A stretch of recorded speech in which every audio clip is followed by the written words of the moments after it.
एक बार फिर आप सभी का स्वागत करते हैं आज शाम और विश्वास करते हैं कि आज शाम प्रभु अपने वचन के द्वारा से हम लोगों के जीवन में अपने राज्य की सामर्थ को उंडेलने जा रहा है। जहां परमेश्वर है वहां परमेश्वर का राज्य है, और जहां परमेश्वर का राज्य है वहां सामर्थ है, वहां चंगाई है, वहां अभिषेकता है, वहां छुटकारा है। और आज शाम प्रभु आपको छूने जा रहा है। अपेक्षा के संग बैठे, प्रार्थना के संग बैठे कि परमेश्वर जीवित है, वो आपके घर में है इस समय, क्योंकि हमने उसकी स्तुति की है, उसको अपने दिल में बुलाया है, उसको अपने दिल का राजा बनाने के लिए हमने अपने घर को, अपने हृदय को खोला है। हम लोग प्रेतों के काम से अध्ययन कर रहे थे और हम लोग देखे कि यीशु मसीह स्वर्ग आरोहण से ठीक पहले अपने चेलों से यहां पर मिल रहा है प्रेतों का काम पहले अध्याय में। और यहां पर यीशु मसीह ने उनको कुछ निर्देश दिया और यहां लिखा हुआ है कि यीशु मसीह जो कार्य करता था और यीशु मसीह जो बात किया, उन बातों को चेलों ने लिखा और वही प्रचार किया। आज मेरा विषय है प्रेरितों के काम उसका तीसरे पद से, पर पहले पद से मैं पढ़ूंगा फिर से। हे थियोफिलुस, मैंने पहली पुस्तिका उन सब बातों के विषय में लिखी जो यीशु आरंभ से करता और सिखाता रहा। दो काम यीशु मसीह ने किया, 2 दिन पहले हम लोग देख रहे थे। वो कार्य करता था और वो शिक्षा देता था उस दिन तक जब तक वह उन प्रेरितों को जिन्हें उसने चुना था पवित्र आत्मा के द्वारा आज्ञा देकर ऊपर न उठाया गया। उस दिन तक, जिस दिन तक यीशु मसीह का स्वर्गारोहण नहीं हुआ, आरंभ से लेकर के वो कार्य करता था और वो शिक्षा देता था, वो चंगाई देता था और वो चंगाई की बातें को कहता था। तीसरा पद, उसने दुख उठाने के बाद बहुत से पक्के प्रमाणों से अपने आप को उन्हें जीवित दिखाया और 40 दिन तक वह उन्हें दिखाई देता रहा और परमेश्वर के राज्य की बातें करता रहा। मेरा विषय है परमेश्वर का राज्य। यीशु मसीह ने जब अपना सेवा आरंभ किया, बल्कि यीशु मसीह के सेवा आरंभ से पहले आप जब जाएंगे, यीशु मसीह को परिचय देने वाला इस दुनिया में यूहन्ना बपतिस्मा देने वाला था, जो यरदन नदी के किनारे बपतिस्मा दे रहा था और वो प्रचार कर रहा था, मन फिराओ क्योंकि स्वर्ग का राज निकट आ गया। जब यीशु मसीह उस स्थान पर पहुंचते हैं और यीशु मसीह ने बपतिस्मा लिया, उसके बाद यीशु मसीह ने जब प्रचार का कार्य शुरू किया, तो बाइबल बताती है यीशु मसीह परमेश्वर के राज्य का प्रचार किया। ये लिखा है वो गांव गांव, नगर नगर फिरता रहा अपने चेलों के साथ और परमेश्वर के राज्य का प्रचार कर रहा था। जब यीशु मसीह ने अपने चेलों को भेजा प्रचार करने के लिए, वहां लिखा है उनको कहा जाओ राज्य की बातों को बताओ।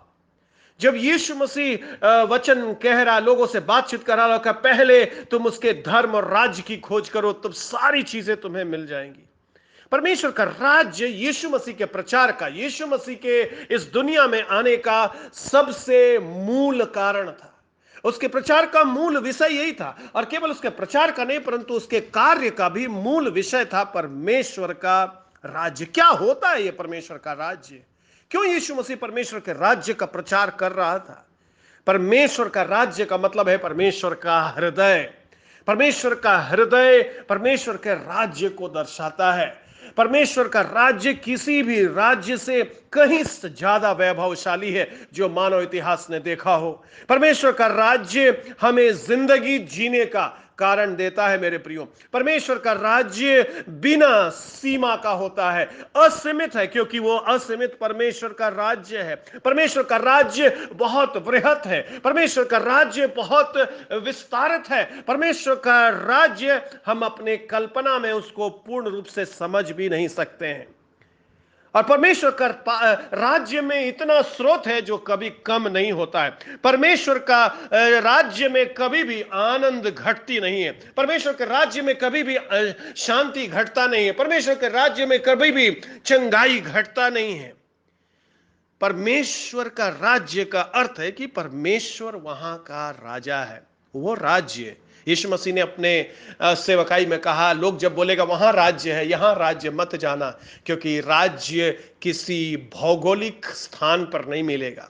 यानी कि कोई धार्मिक स्थल पर अगर लोग बोलेगा या किसी व्यक्ति के पास लोग बोलेगा, तो इस भ्रम में मत पड़ना किसके पास परमेश्वर का राज्य आ गया, किस किस जगह पर परमेश्वर का राज्य है। यीशु मसीह बोल रहा, परमेश्वर का राज्य जगह में नहीं, परमेश्वर का राज्य व्यक्ति में है, और वो व्यक्ति मैं हूं, मार्ग सत्य और जीवन हूं। जो मुझ पर विश्वास करेगा वो अनंत जीवन पाएगा, यानी वो परमेश्वर के राज्य में प्रवेश करेगा। और निकोदेमुस से उसने कहा, परमेश्वर के राज्य को देखने और प्रवेश करने के लिए नया जन्म लेना पड़ेगा, और नया सिरे से जन्म लेने के लिए यीशु मसीह पर विश्वास करना पड़ेगा। दूसरे शब्दों में यह है, परमेश्वर के राज्य में यदि हम प्रवेश करना चाहते हैं, यदि यीशु मसीह का मूल संदेश को आप समझना चाहते हैं, तो यह है, परमेश्वर का राज्य निकट आ गया है, यानी परमेश्वर का राज्य यीशु मसीह में इस दुनिया में उतर आया। और यीशु मसीह बोल रहा है, मन फिराओ क्योंकि परमेश्वर का राज्य निकट आ गया। जो मुझ पर विश्वास करेगा वो परमेश्वर के राज्य को देख लेगा,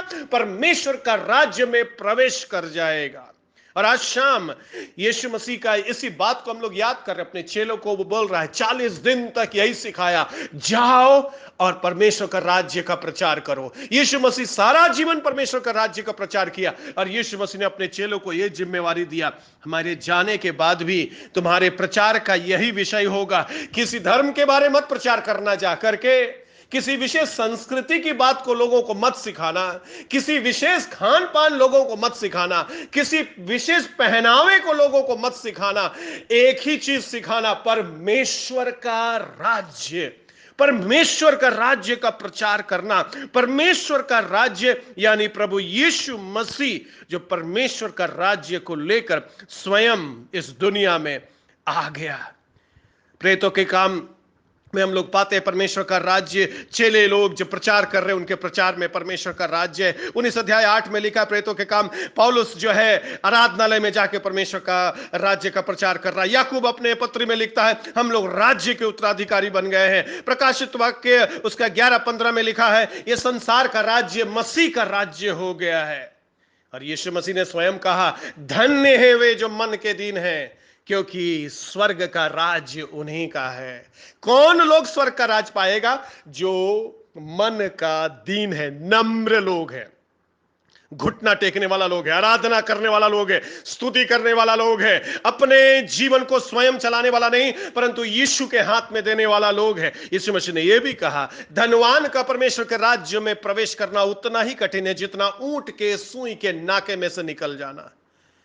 उसका अर्थ यह मात्र यह है मेरे प्रियो, कि जब हमारे पास सब कुछ होता है इस दुनिया में, जब हमारे पास शक्ति होता है, सुंदरता होता है, बल होता है, धन होता है, जमीन जायदाद होता है, पद होता है, जब लोग हम लोगों के आगे पीछे घूमते हैं तो हम लोगों को लगता है हम ही ईश्वर है। और यीशु मसीह ने कहा, ऐसा लोग स्वर्ग का राज में प्रवेश नहीं करेगा। उसका मतलब यह होता है कि ऐसा लोग खुद के सामने ही झुकता है, ईश्वर को यह ढूंढता नहीं है। और अगर स्वर्ग का राज्य को पाना है, यदि स्वर्ग का राज्य में प्रवेश करना है, तो राजा के सामने दंडवत करना, जो हम लोग प्रति शाम कर रहे हैं मेरे प्रियो। हम लोग कुछ दिन पहले अध्ययन कर रहे थे, आराधना करना है। आराधना का मतलब क्या होता है? राजा को सम्मान देना, राजा की महिमा करना, राजा के सामने नतमस्तक होना, राजा के सामने अपने हाथ को उठाना, राजा के सामने अपने घुटना को टेकना। यही तो है आराधना का अर्थ, कि हम राज्य का लोग बन गए हैं। हमारा एक राजा है और उस राजा का धन्यवाद करते हैं। जैसे इस दुनिया का राजा या अधिकारी लोग जब आता है, लोग चिल्लाता है उनके लिए, जिंदाबाद का नारा लगाता है। क्यों? क्योंकि उनको लगता है यही हमारा अन्नदाता है, यही हमारा सुरक्षा देने वाला। पर हम लोगों को मालूम है इस दुनिया का कोई भी व्यक्ति ना हमारा अन्नदाता है, ना हमारा सुरक्षा देने वाला। ये जो जय जयकार का नारा गूंजता है, ये स्वार्थी नारा है मेरे प्रियो।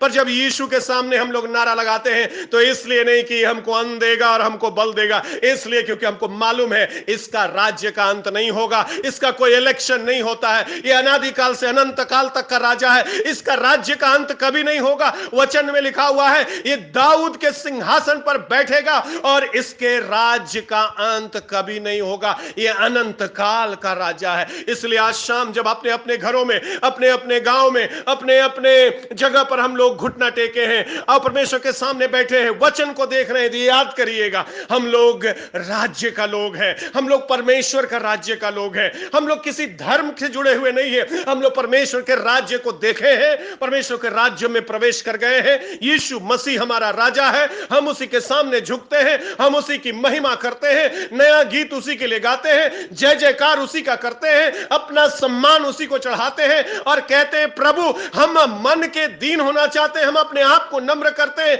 हम परमेश्वर आप ही पर भरोसा करते हैं। जो लोग मन का दीन है वो परमेश्वर के राज्य में प्रवेश करेगा। यदि हम राज्य का लोग हैं तो हमारे पास एक राजा है, यदि हमारे पास एक राजा है तो हमें आज्ञा पालन करना है। इसलिए यह वचन बहुत महत्वपूर्ण है। प्रति शाम जब आप वचन की शिक्षा पा रहे हैं मेरे प्रियो, उसका एक ही मतलब है, ये राज्य का नियम, इस राज्य में क्या करना है वो इस वचन में लिखा हुआ है और उसके वचन का आज्ञा हम लोग पालन करते हैं। हम लोग अपनी आज्ञा पर नहीं चलते, अपने उद्देश्य पर नहीं चलते, अपने मिशन पर नहीं चलते, हम परमेश्वर के राज्य के नियम के अनुसार चलते हैं। एक और चीज है, यदि परमेश्वर का राज्य में हम हैं तो परमेश्वर वहां उपस्थित है। हम परमेश्वर के राज्य में हैं तो राजा वहां है, हम उसको महसूस करते हैं।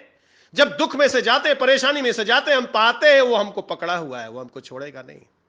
आपको और मेरा जिंदगी का गवाही है, जब जब समस्याएं आई यीशु मसीह हमारे साथ रहा, क्योंकि वो राजा है, हम उस राज्य में हैं जो राज्य यीशु मसीह का है। परमेश्वर का राज्य गिफ्ट है, वो आप कमा नहीं सकते हैं। परमेश्वर का राज्य ग्रहण किया जाता है। कौन परमेश्वर का राज्य ग्रहण करेगा? जो यीशु को अपना उद्धारकर्ता के रूप में मानेगा। कौन यीशु को उद्धारकर्ता के रूप में मान सकता है? जो अपने आप को नम्र करेगा और यह स्वीकार करेगा, हां मैं पापी हूं, मुझे यीशु का जरूरत है जिसके लहू से मेरा पाप धुल सकता है। परमेश्वर के राज्य में शक्ति है मेरे प्रियो, जो दिखाई देता है। परमेश्वर के राज्य में परमेश्वर का उपस्थिति है जो हम महसूस करते हैं। परमेश्वर के राज्य में परमेश्वर का उद्देश्य है जो हम जान पाते हैं। क्या है परमेश्वर का राज्य? परमेश्वर का राज्य है यीशु मसीह का 3 साल का सेवकाई को देखिए, परमेश्वर का राज्य मालूम हो जाएगा।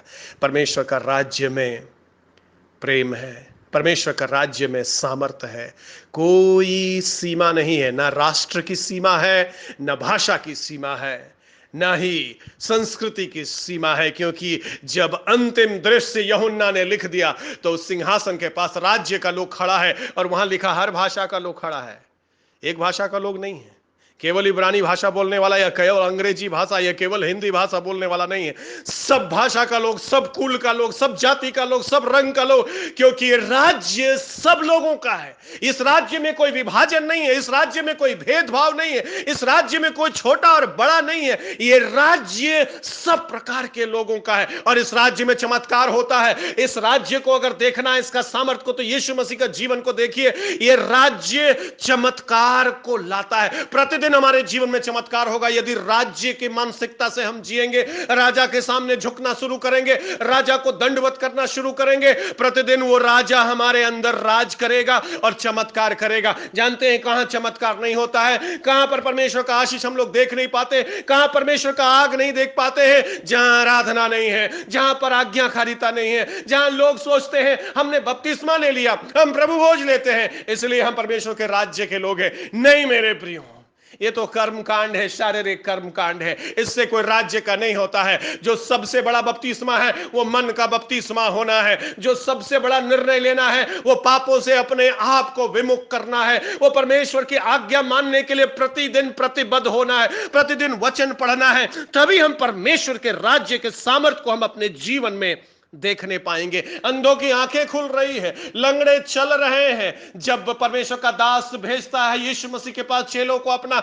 और बोलता है तुम ही मसीहा है या किसी और का इंतजार करें, यीशु मसीह बोलता है जाकर बता दो यूहन्ना को क्या हो रहा है। राज्य का काम हो रहा है और जो काम हो रहा है उस काम को सुन करके उसको मालूम हो जाएगा राज्य आ गया। यही है वो राजा जिसके द्वारा से ये सब चमत्कार हो रहा है। ओ परमेश्वर का अनुग्रह और आशीष भरा रहता है परमेश्वर के राज्य में। यदि आप परमेश्वर के राज्य को अनुभव करना चाहते हैं, परमेश्वर के जो हमारा राजा है उसके चरणों पर पहले झुकना शुरू करिए। परमेश्वर की आज्ञाकारिता में आइए, परमेश्वर के वचन को पढ़िए, परमेश्वर की स्तुति गान करिए, परमेश्वर के लिए ज्वल ज्वलनशील हो जाइए और बोलिए, परमेश्वर को मैं अपना जीवन आपको दे रहा हूं, जो आप बोलेंगे परमेश्वर मैं करूंगा। मैं आपके राज्य को अनुभव करना चाहता हूं। यदि आप जिंदा परमेश्वर हैं, आपका सामर्थ को मैं अनुभव करना चाहता हूं। यदि आज आपके घर में चमत्कार की जरूरत है मेरे प्रियो, और जब मैं वचन आपको बता रहा हूं, ये वचन जिंदा है, आप बोलिए प्रभु को, ये जो वचन मैं सुन रहा हूं, यदि ये जीवित है, यदि सचमुच आपका राज्य इस दुनिया में है, तो आज शाम प्रभु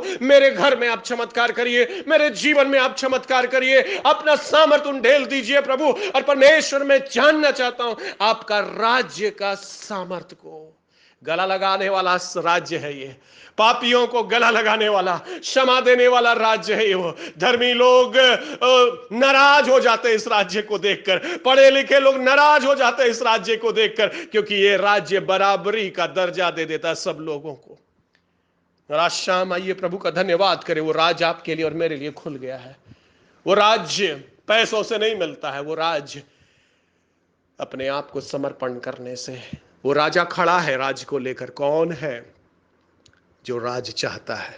कौन इस राज में प्रवेश करना चाहता? आओ भूखे लोग मेरे पास आओ, प्यासे लोग मेरे पास आओ। मैं ही जीवन की रोटी हूं, मैं ही जीवन का जल हूं। जो मुझे पिएगा उसके अंदर से नदी निकलेगा। ऐसा राज है ये। परमेश्वर का सामर्थ हम लोगों के जीवन से बहेगा। परमेश्वर का राज्य आपके लिए और मेरे लिए है। बिना किसी भेदभाव के वो राज्य हमें मिलता है। वो राज्य का अनुभव यहाँ और अभी होने वाला है। वो राज्य वहाँ और बाद का नहीं है, वहाँ भी है, पर आज और अभी वो राज की सामर्थ हमारे जीवन में, हमारे घर में, हमारे परिवार में, बंधनों को तोड़ने के लिए, बीमारी को चंगाई देने के लिए, कमी घटी को पूरा करने के लिए, चमत्कार होने के लिए। प्रभु हम धन्यवाद देते हैं। आइए अपनी आंखों को बंद करिए। धन्यवाद देते हैं क्योंकि तू जिंदा प्रभु है। धन्यवाद देते तेरा राज्य सामर्थी है प्रभु। धन्यवाद देते हैं तेरे राज्य में चमत्कार है प्रभु। और आज शाम हम लोग सुने हैं, आपने अपने चेलों को कहा जाओ राज का प्रचार करो, सारा दुनिया में जाओ, सारे जातियों को परमेश्वर का राज्य के बारे में बताओ। तेरे राज्य में प्रवेश करना चाहते हैं प्रभु। अपने आप को तेरे सामने झुकाते हैं। मेरे घर में आइए, अपना राज करिए प्रभु। आप यहाँ का राजा बनिए, आप इस घर का मालिक बनिए। मेरे दिल में आइए, इस दिल को ले लीजिए, इस दिल का राजा आप बन जाइए। धन्यवाद देते हैं, यीशु मसीह के नाम से मांगते हैं, ऐसा ही हो।